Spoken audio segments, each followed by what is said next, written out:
عشق دیکھیے کیسا ہوتا ہے۔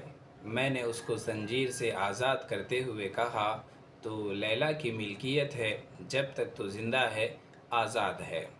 دوستو، ایک مرتبہ کثیر بن عزا عبد الملک بن مروان کے پاس آیا تو عبد الملک نے ان سے کہا، کیا اپنے سے زیادہ کسی کو عاشق دیکھا ہے؟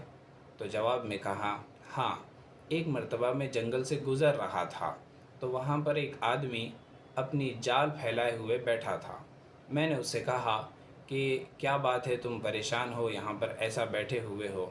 تو اس نے کہا، پیٹ کی بھوک، خاندان والوں کی فکر، گھر والوں کی فکر نے مجبور کر دیا کہ میں یہاں بیٹھ کر شکار کروں۔ میرے اگر کوئی شکار پھنس جاتا ہے میرے جال میں تو وہ میں لے کر اپنے گھر والوں کو کھلا پلا دوں۔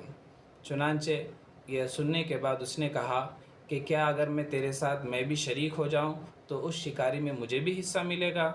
تو اس نے کہا، ٹھیک ہے، تم بھی شریک ہو جاؤ، تم کو بھی حصہ مل جائے گا۔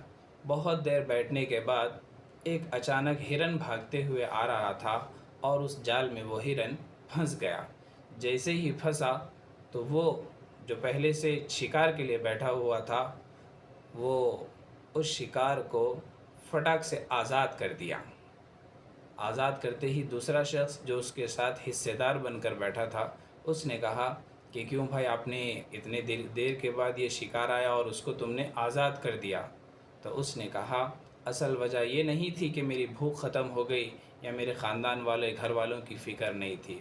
اصل وجہ یہ تھی، جو یہ ہرن کا شکار میرے جال میں پھنس چکا ہے، اس کا چہرہ میرے عاشق سے ملتا جلتا ہے۔ تو یہ عشق، اس کا چھوٹا سا چہرے کی مسکراہٹ، اس کے چہرے کی پہچان بھی عاشق کو اپنی محبوب کی یاد دلا دیتی ہے۔ تب جا کر اس نے کہا، میں نے اس کو زنجیر سے آزاد کرتے ہوئے کہا تو لیلا کی ملکیت ہے، جب تک تو زندہ ہے آزاد ہے۔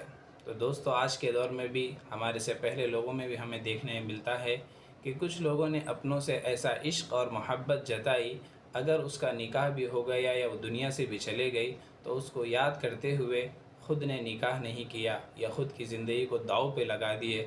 الگ الگ سٹوری سننے ملتی ہے۔